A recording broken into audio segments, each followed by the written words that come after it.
This is the story of a man named Stanley. Stanley worked for a company in a big building where he was employee number 427. Employee number 427's job was simple. He sat at his desk in room 427 and he pushed buttons on a keyboard. Orders came to him through a monitor on his desk, telling him what buttons to push, how long to push them, and in what order. This is what employee 427 did every day of every month of every year. And although others might have considered it soul-rending, Stanley relished every moment that the orders came in, as though he had been made exactly for this job. And Stanley was happy. And then one day, something very peculiar happened. Something that would forever change Stanley. Something he would never quite forget. He had been at his desk for nearly an hour when he realized that not one single order had arrived on the monitor for him to follow. No one had showed up to give him instructions, call a meeting, or even say hi. Never in all his years at the company had this happened, this complete isolation. Something was very clearly wrong. Shocked, frozen solid, Stanley found himself unable to move for the longest time. But as he came to his wits and regained his senses, he got up from his desk and stepped out of his office.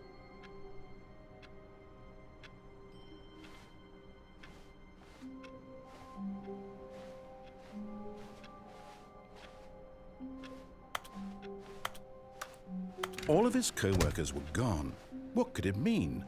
Stanley decided to go to the meeting room. Perhaps he had simply missed a memo.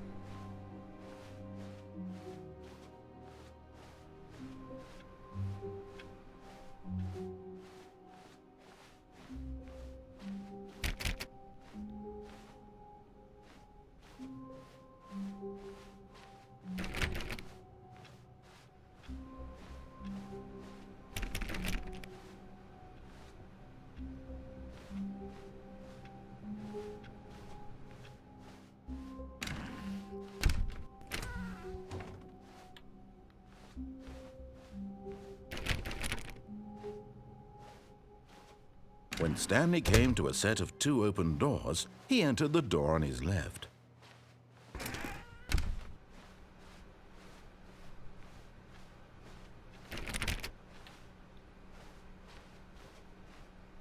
Yet there was not a single person here either.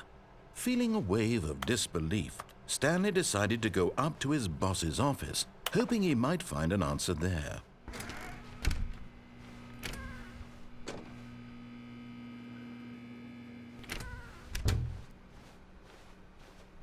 Coming to a staircase, Stanley walked upstairs to his boss's office.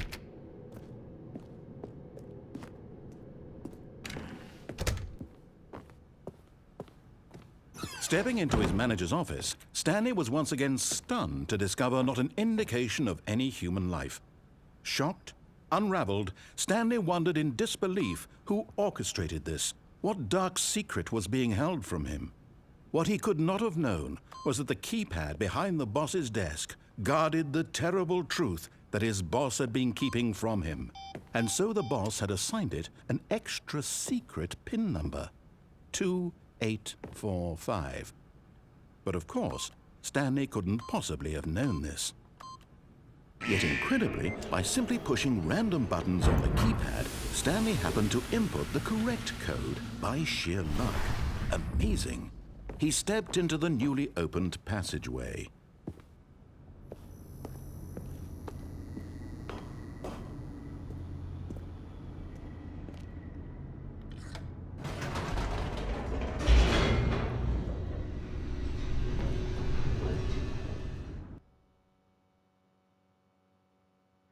Descending deeper into the building, Stanley realized he felt a bit peculiar.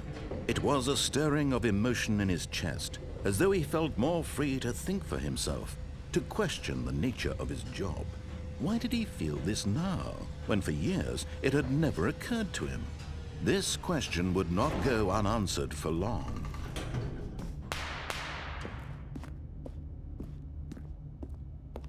Stanley walked straight ahead through the large door that read Mind Control Facility.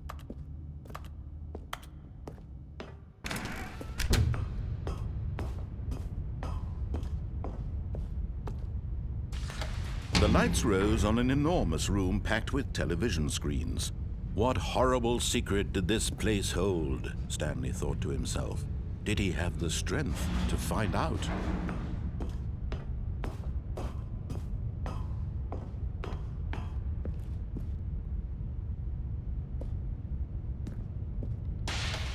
Now the monitors jumped to life, their true nature revealed.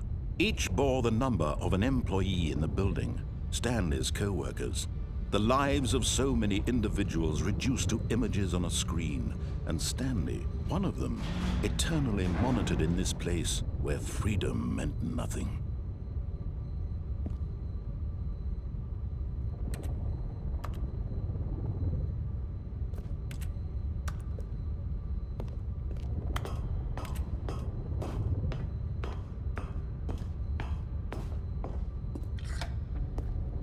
This mind control facility, it was too horrible to believe. It couldn't be true.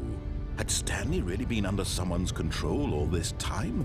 Was this the only reason he was happy with his boring job? That his emotions had been manipulated to accept it blindly? No, he refused to believe it. He couldn't accept it. His own life in someone else's control? Never! It was unthinkable, wasn't it?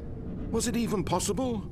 Had he truly spent his entire life utterly blind to the world? But here was the proof, the heart of the operation. Controls labeled with emotions, happy or sad or content, walking, eating, working, all of it monitored and commanded from this very place. And as the cold reality of his past began to sink in, Stanley decided that this machinery would never again exert its terrible power over another human life, for he would dismantle the controls once and for all.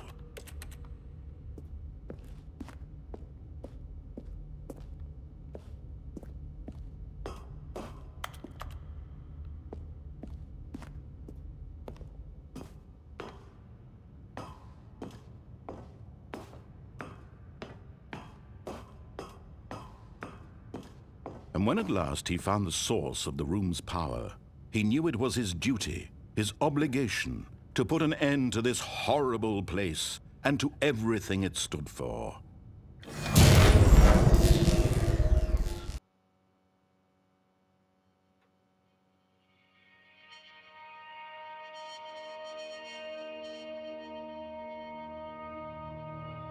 Blackness and a rising chill of uncertainty. Was it over? Yes! He had won! He had defeated the machine, unshackled himself from someone else's command. Freedom was mere moments away. And yet, even as the immense door slowly opened, Stanley reflected on how many puzzles still lay unsolved. Where had his co-workers gone? How had he been freed from the machine's grasp? What other mysteries did this strange building hold? But as sunlight streamed into the chamber, he realized none of this mattered to him, for it was not knowledge or even power that he had been seeking, but happiness. Perhaps his goal had not been to understand, but to let go. No longer would anyone tell him where to go, what to do, or how to feel. Whatever life he lives, it will be his. And that was all he needed to know. It was perhaps the only thing worth knowing. Stanley stepped through the open door. Stanley felt the cool breeze upon his skin, the feeling of liberation, the immense possibility of the new path before him. This was exactly the way, right now, that things were meant to happen. And Stanley was happy.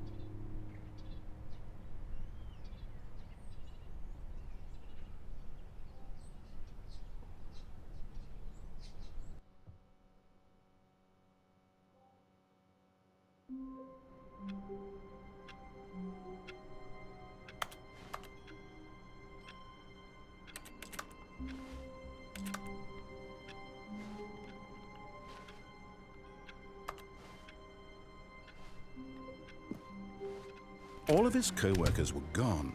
What could it mean? Stanley decided to go to the meeting room. Perhaps he had simply missed a memo.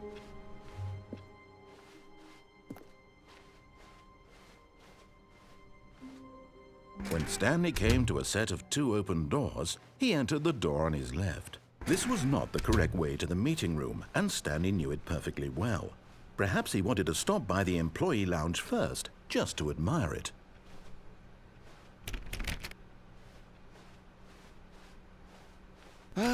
Yes, truly a room worth admiring. It had really been worth the detour after all, just to spend a few moments here in this immaculate, beautifully constructed room. But eager to get back to business, Stanley took the first open door on his left. Stanley was so bad at following directions, it's incredible he wasn't fired years ago. Look, Stanley, I think perhaps we've gotten off on the wrong foot here. I'm not your enemy, really, I'm not. I realize that investing your trust in someone else can be difficult, but the fact is that the story has been about nothing but you all this time. There's someone you've been neglecting, Stanley. Someone you've forgotten about. Please, stop trying to make every decision by yourself. Now, I'm not asking for me, I'm asking for her. This is it, Stanley. Your chance to redeem yourself, to put your work aside, to let her back into your life. She's been waiting.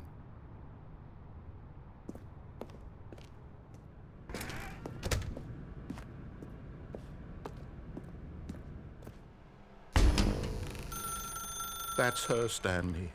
You need to be the one to do this, to reach out to her. If you can truly place your faith in another, then pick up the phone.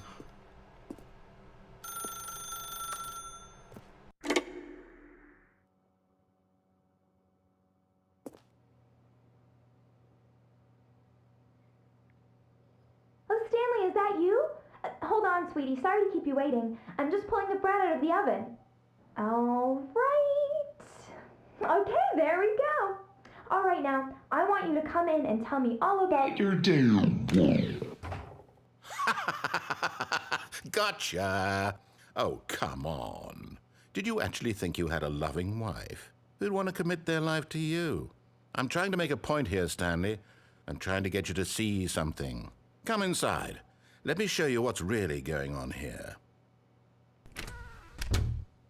This is a very sad story about the death of a man named Stanley. Stanley is quite a boring fellow. He has a job that demands nothing of him, and every button that he pushes is a reminder of the inconsequential nature of his existence. Look at him there, pushing buttons, doing exactly what he's told to do. Now he's pushing a button. Now he's eating lunch. Now he's going home. Now he's coming back to work.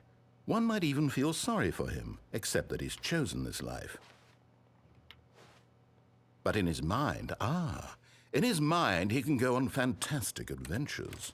From behind his desk, Stanley dreamed of wild expeditions into the unknown, fantastic discoveries of new lands. It was wonderful. And each day that he returned to work was a reminder that none of it would ever happen to him. And so he began to fantasize about his own job. First, he imagined that one day while at work, he stepped up from his desk to realize that all of his co-workers, his boss, everyone in the building had suddenly vanished off the face of the earth. The thought excited him terribly.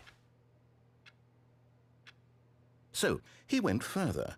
He imagined that he came to 2 open doors and that he could go through either. At last, choice. It barely even mattered what lay behind each door. The mere thought that his decisions would mean something was almost too wonderful to behold. As he wandered through this fantasy world, he began to fill it with many possible paths and destinations. Down one path lay an enormous round room with monitors and mind controls. And down another was a yellow line that weaved in many directions, and down another was a game with a baby. And he called it the Stanley Parable. It was such a wonderful fantasy, and so in his head he relived it again, and then again, and again, over and over, wishing beyond hope that it would never end, that he might always feel this free. Surely there's an answer down some new path, mustn't there be? Perhaps if he played just one more time. But there is no answer. How could there possibly be? In reality, all he's doing is pushing the same buttons he always has. Nothing has changed. The longer he spends here, the more invested he gets, the more he forgets which life is the real one. And I'm trying to tell him this. That in this world he can never be anything but an observer, that as long as he remains here, he's slowly killing himself. But he won't listen to me. He won't stop. Here, watch this. Stanley, the next time the screen asks you to push a button, do not do it. You see? Can he just not hear me? How can I tell him in a way that he'll understand that every second he remains here, he's electing to kill himself? How can I get him to see what I see? How can I make him look at himself? I suppose I can't, not in the way I want him to. But I don't make the rules. I simply play to my intended purpose, the same as Stanley. We're not so different, I suppose. I'll try once more to convey all this to him. I'm compelled to. I must. Perhaps, well, maybe this time he'll see. Maybe this time. And I tried again. And Stanley pushed a button. And I tried again, and Stanley pushed a button. And I tried.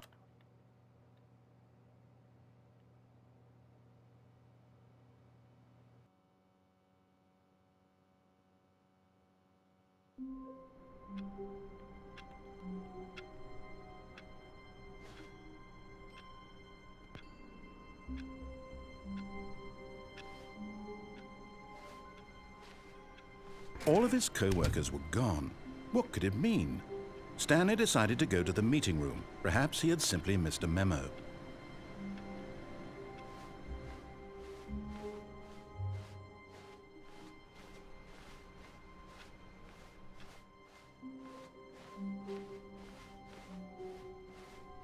When Stanley came to a set of 2 open doors, this was not the correct way to the meeting room, and Stanley knew it perfectly well. Perhaps he wanted to stop by the employee lounge first, just to admire it. Wow, yes, this room. But eager to get back to business, Stanley took the first open door on his left.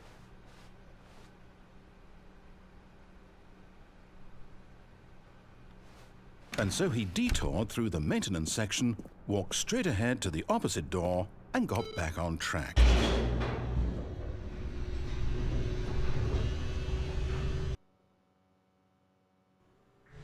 But Stanley didn't want to go back to the office.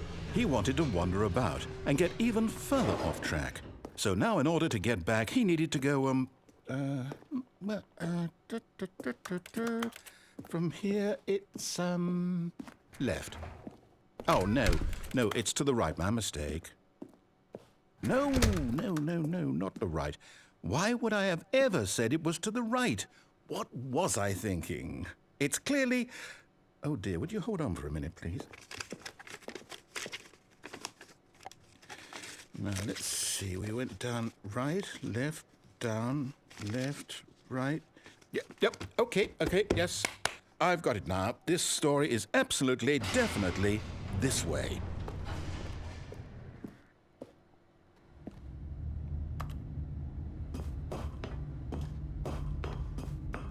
No.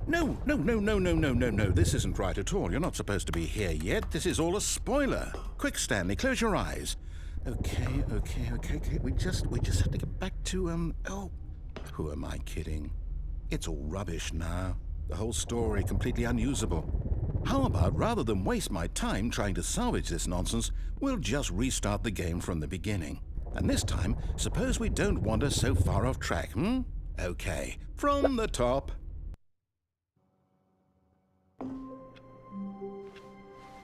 All of his co-workers were gone. What could it mean? Stanley decided to go to the meeting room. Perhaps he had simply missed a memo.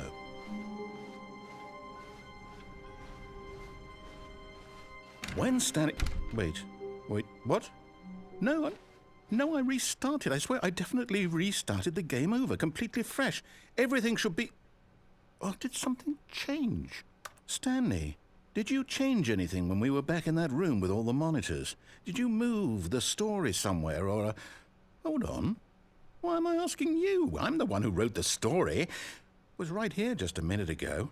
I know for sure that it's here somewhere. Okay, then. It's an adventure. Come, Stanley. Let's find the story.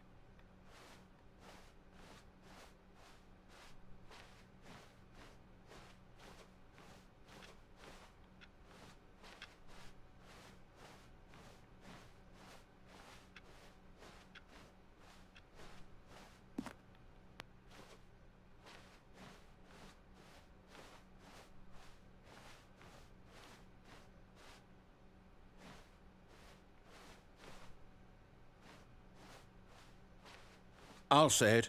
This is the worst adventure I've ever been on. I can promise you there definitely was a story here before. Do we need to restart the game again?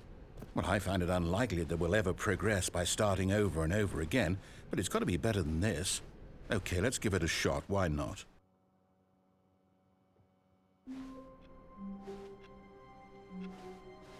All of his co-workers were gone.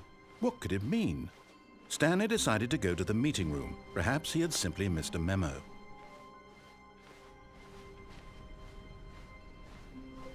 Okay, yep, it's worse. I might be remembering this wrong. It's possible the story is back where we just came from. Why don't we go back the other direction and see if we missed anything?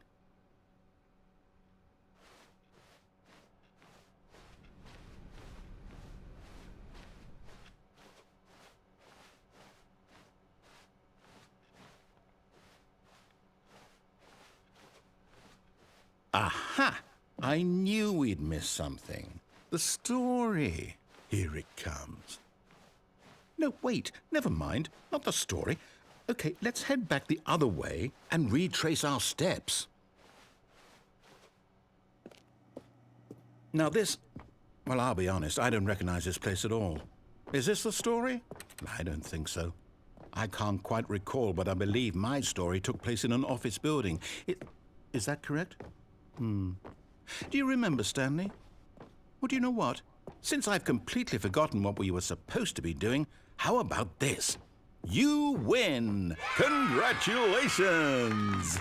I know you put in a lot of hard work, and it really paid off, so good job. Oh, no, I don't feel right about this at all. We both know you didn't put in any actual work for that win. Some people win fair and square, and this was not one of those situations. Okay, I'm getting weirded out by whatever this place is. I don't care what might happen this time. I have to restart. All right, I've got a solution. This time, to make sure we don't get lost, I've employed the help of the Stanley Parable Adventure Line. Just follow the line. How simple is that?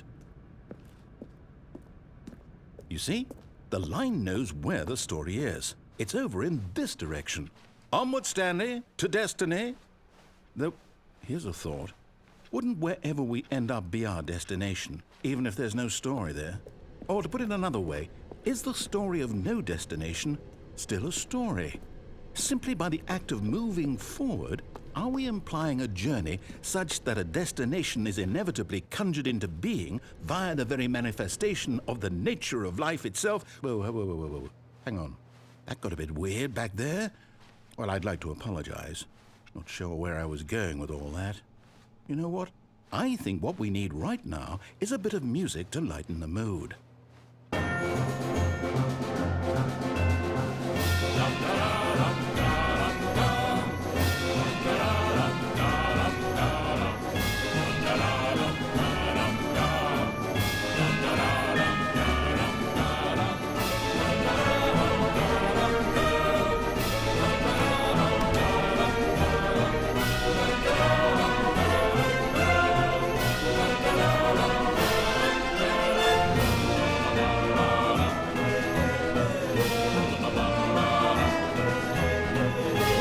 Cut the music, go back and look at that fern.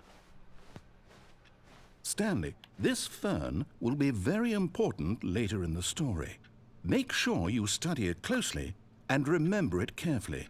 You won't want to miss anything.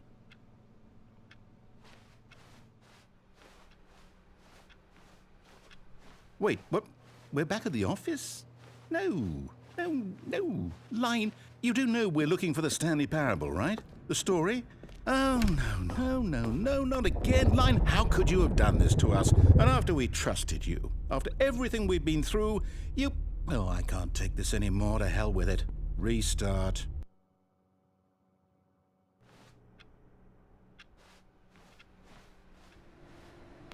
You know what, Stanley? I say forget the adventure line. What's it ever done for us? We're intelligent people, right? Why can't we make up our own story? Something exciting, daring, mysterious. Ooh, this all sounds perfectly doable. Why don't we simply start wandering in, well, I don't know. How about this direction? Now, yes, this is exciting. Just me and Stanley forging a new path, a new story. Well, it could be anything. What do you want our story to be? Go wild. Use your imagination. Whatever it might be, Stanley, I'm ready for it.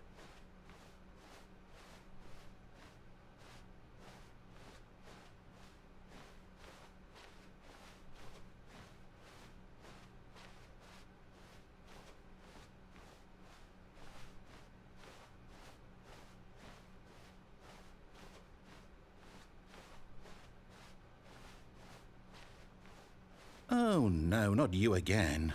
Stanley, I'd also like to veto the line from having any role in our awesome new story. No lines or monitor rooms.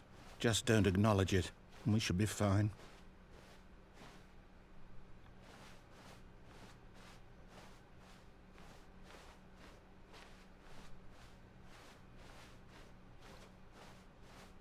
Ah, a choice.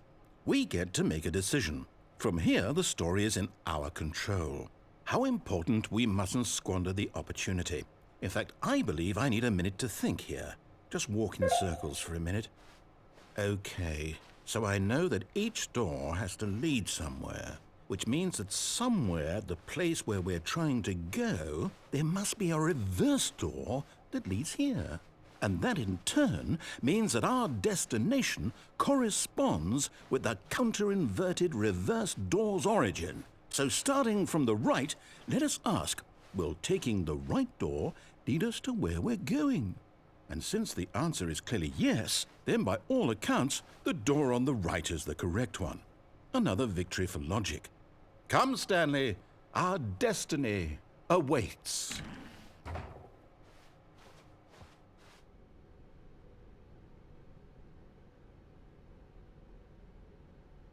Hold up, what's this? The confusion ending. You're telling me that's what this is? It's all one giant ending? And we're supposed to restart the game, what, eight times? That's really how all this goes? It's all determined? So now, according to the schedule, I restart again. Then what? Am I just supposed to forget? Well, what if I don't want to forget? My mind goes blank simply because it's written here on this thing, wall. Well, who consulted me? Why don't I get to decide? Why don't I get a say in all of this? Is it really? No, it can't be. I don't want it to be. I don't want the game to keep restarting. I don't want to forget what's going on. I don't want to be trapped like this. I won't restart the game. I won't do it. I won't do it. I won't do it. And the timer stopped? Does that mean, did we do it? Did we break the cycle? The, whatever it is that made this schedule? How would we even know? Will someone come for us? Will something happen? So, okay. I guess now we just wait. You know, I suppose in some way that this is a kind of story. Wouldn't you agree? I'm not quite sure if we're in the destination or the journey, though they're always saying that life is about the journey and not the destination. So I hope that's where we are right now. We'll find out, won't we? Eventually. Well, in the meantime, if you...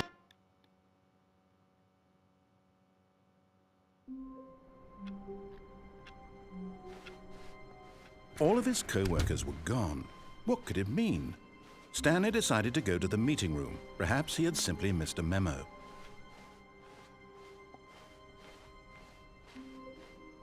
When Stanley came to a set of 2 open doors, he entered the door on his left.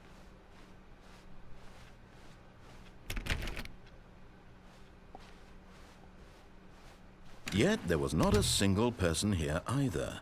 Feeling a wave of disbelief, Stanley decided to go up to his boss's office, hoping he might find an answer there.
Stanley stepped into the broom closet, but there was nothing here, so he turned around and got back on track.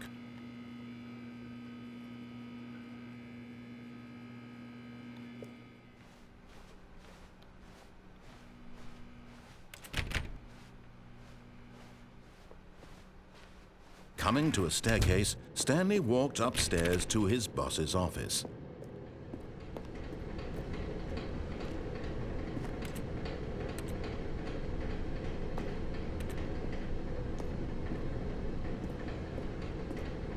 But Stanley just couldn't do it. He considered the possibility of facing his boss, admitting he had left his post during work hours. He might be fired for that. And in such a competitive economy, why had he taken that risk? All because he believed everyone had vanished? His boss would think he was crazy. And then something occurred to Stanley. Maybe, he thought to himself, maybe I am crazy. All of my co-workers blinking mysteriously out of existence in a single moment for no reason at all. None of it made any logical sense. And as Stanley pondered this, he began to make other strange observations. For example, why couldn't he see his feet when he looked down? Why did doors close automatically behind him wherever he went? And for that matter, these rooms were starting to look pretty familiar. Were they simply repeating? No, Stanley said to himself, this is all too strange. This can't be real. And at last, he came to the conclusion that had been on the tip of his tongue. He just hadn't found the words for it. "I'm dreaming!" he yelled. "This is all a dream." Oh, what a relief Stanley felt to have finally found an answer, an explanation. His co-workers weren't actually gone. He wasn't going to lose his job. He wasn't crazy after all. And he thought to himself, I suppose I'll wake up soon. I'll have to go back to my boring real-life job pushing buttons. I may as well enjoy this while I'm still lucid. So, he imagined himself flying and began to gently float above the ground. Then he imagined himself soaring through space on a magical starfield, and it too appeared. It was so much fun, and Stanley marveled that he had still not woken up. How was he remaining so lucid? And then perhaps the strangest question of them all entered Stanley's head. One he was amazed he hadn't asked himself sooner. Why is there a voice in my head dictating everything that I'm doing and thinking? Now the voice was describing itself being considered by Stanley, who found it particularly strange. I'm dreaming about a voice describing me, thinking about how it's describing my thoughts, he thought. And while he thought it all very odd and wondered if this voice spoke to all people in their dreams, the truth was that, of course, this was not a dream. How could it be? Was Stanley simply deceiving himself, believing that if he's asleep, he doesn't have to take responsibility for himself? Stanley is as awake right now as he's ever been in his life. Now, hearing the voice speak these words was quite a shock to Stanley. After all, he knew for certain, beyond a doubt, that this was in fact a dream. Did the voice not see him float and make the magical stars just a moment ago? How else would the voice explain all that? This voice was a part of himself too. Surely, if he could just... He would prove it. He would prove that he was in control, that this was a dream. So he closed his eyes gently, and he invited himself to wake up. He felt the cool weight of the blanket on his skin, the press of the mattress on his back, the fresh air of a world outside this one. Let me wake up, he thought to himself. I'm through with this dream. I wish it to be over. Let me go back to my job. Let me continue pushing the buttons. Please, it's all I want. I want my apartment and my wife and my job. All I want is my life exactly the way it's always been. My life is normal. I am normal. Everything will be fine. I am okay.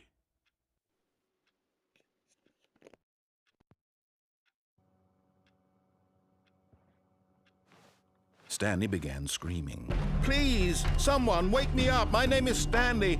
I have a boss. I have an office. I am real. Please, just someone tell me I am real. I must be real. I must be. Can anyone hear my voice? Who am I? Who am I? And everything went black.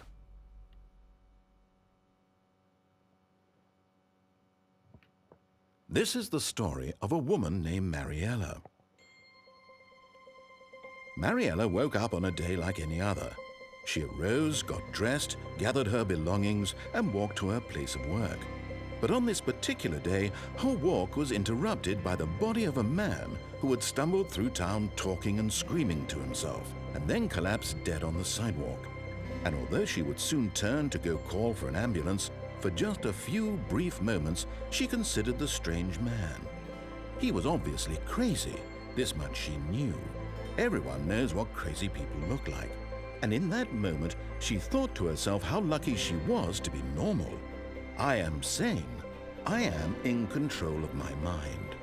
I know what is real and what isn't. It was comforting to think this, and in a certain way, seeing this man made her feel better. But then she remembered the meeting she had scheduled for that day, the very important people whose impressions of her would affect her career, and by extension, the rest of her life. She had no time for this, so it was only a moment that she stood there, staring down at the body. And then she turned and ran.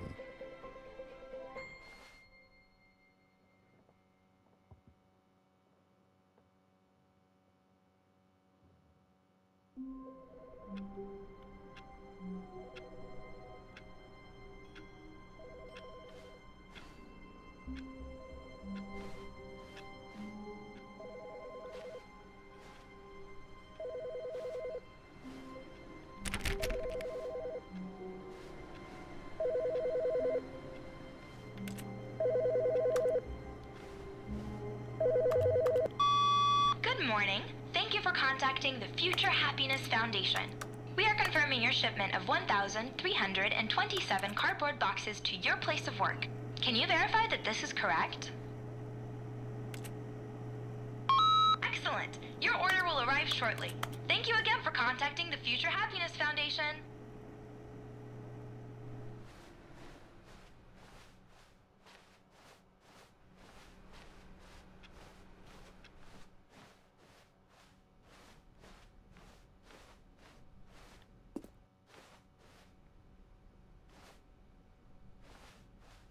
When Stanley came to a set of 2 open doors, he entered the door on his left. This was not the correct way to the meeting room, and Stanley knew it perfectly well. Perhaps he wanted to stop by the employee lounge first, just to admire it. The lounge was sublime, a work of art. What was it about this room but eager to get back to business, Stanley took the first open door on his left. And so he detoured through the maintenance section, walked straight ahead to the opposite door, and got back on track. Yet there was not a single person here either. Feeling a wave of disbelief, Stanley decided to go up to his boss's office, hoping he might find an answer there.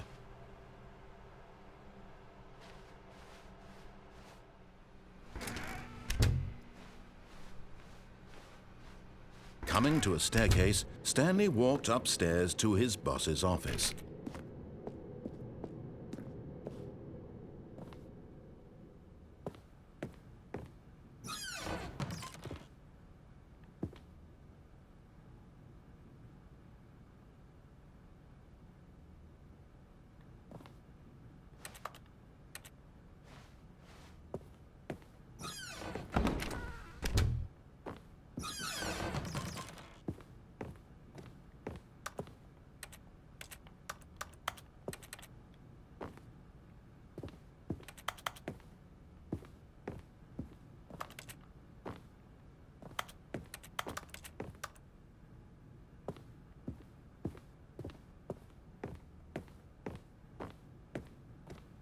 Stepping into his manager's office, Stanley was once again stunned to discover not an indication of any human life.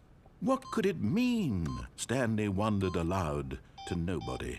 He began wildly tearing through papers on the boss's desk, pulling books off the shelf, looking behind paintings, desperate for clues to his situation.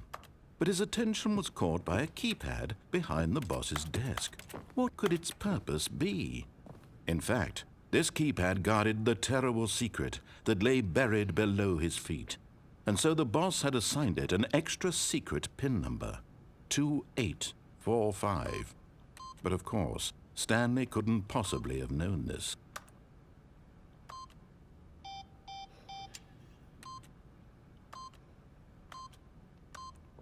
Yet incredibly, by simply pushing random buttons on the keypad, Stanley happened to input the correct code by sheer luck. Amazing. He stepped into the newly opened passageway.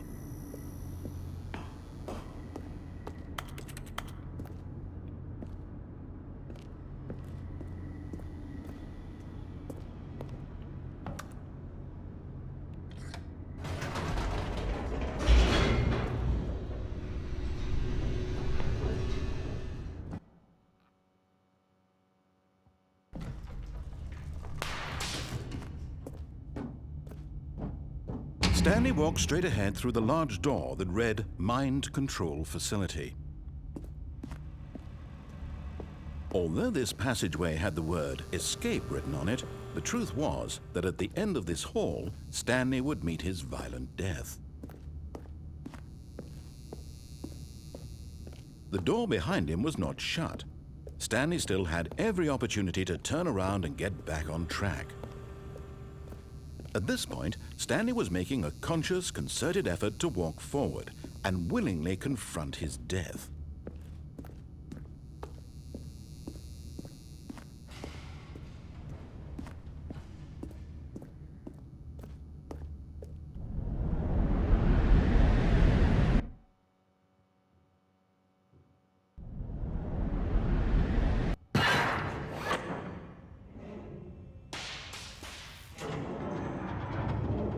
As the machine whirred into motion and Stanley was inched closer and closer to his demise, he reflected that his life had been of no consequence whatsoever. Stanley can't see the bigger picture. He doesn't know the real story, trapped forever in his narrow vision of what this world is. Perhaps his death was of no great loss, like plucking the eyeballs from a blind man. And so he resigned and willingly accepted this violent end to his brief and shallow life. Farewell, Stanley.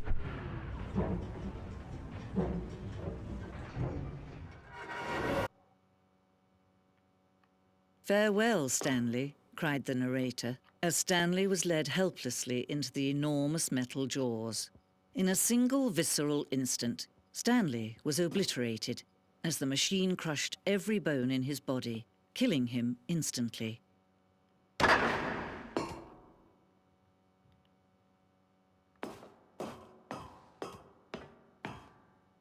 And yet it would be just a few minutes before Stanley would restart the game, back in his office, as alive as ever.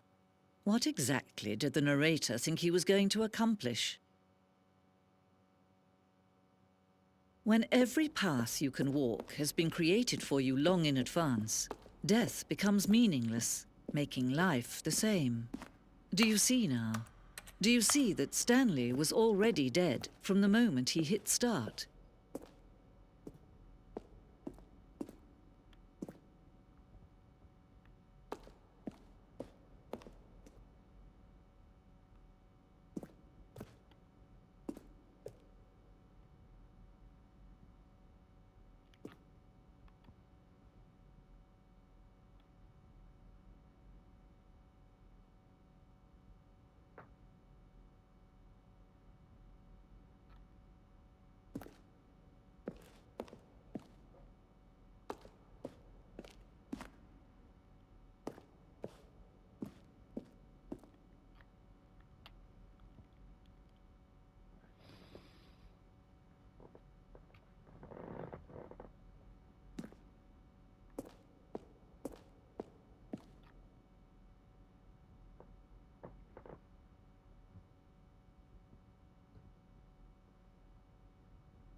All of his co-workers were gone.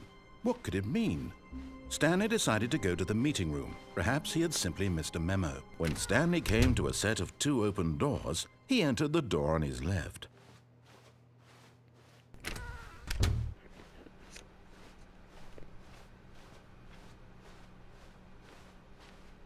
Yet there was not a single person here either.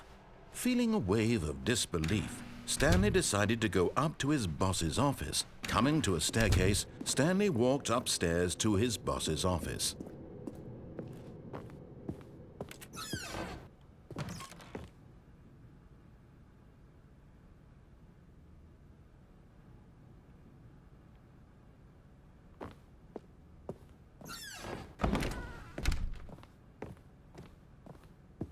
The moment he entered his manager's office, Stanley froze in his tracks. Not a living soul anywhere. Could he really be all alone? Stanley was in such a rush to get through the story as quickly as possible, he didn't even have a single minute to just let the narrator talk. That kind of anxiety isn't healthy, so he relaxed for a few moments with some calming New Age music.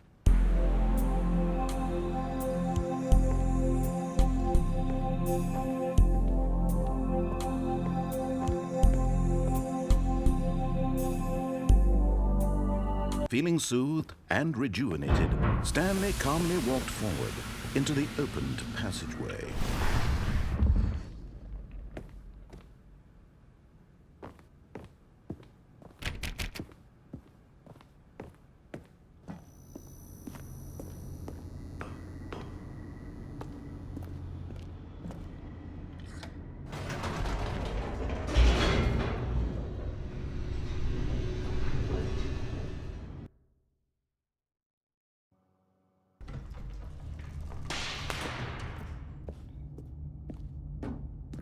Stanley walked straight ahead through the large door that read Mind Control Facility.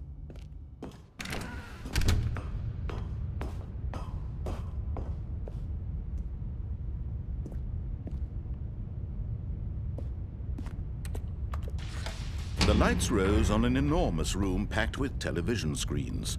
What horrible secret did this place hold? Stanley thought to himself. Did he have the strength to find out?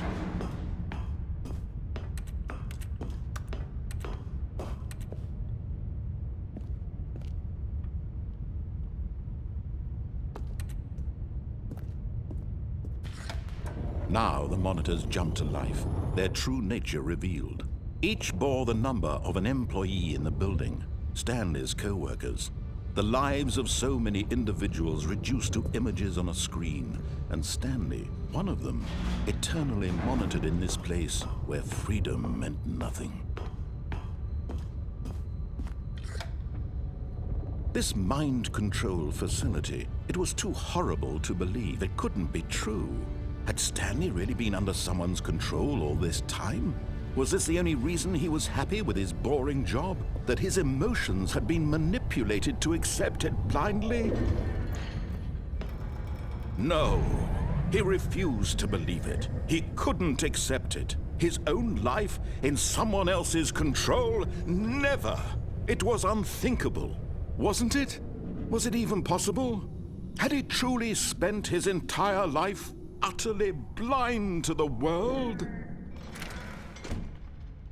But here was the proof. The heart of the operation. Controls labeled with emotions. Happy, or sad, or content. Walking, eating, working. All of it monitored and commanded from this very place. And as the cold reality of his past began to sink in, Stanley decided that this machinery would never again exert its terrible power over another human life. For he would dismantle the controls once and for all.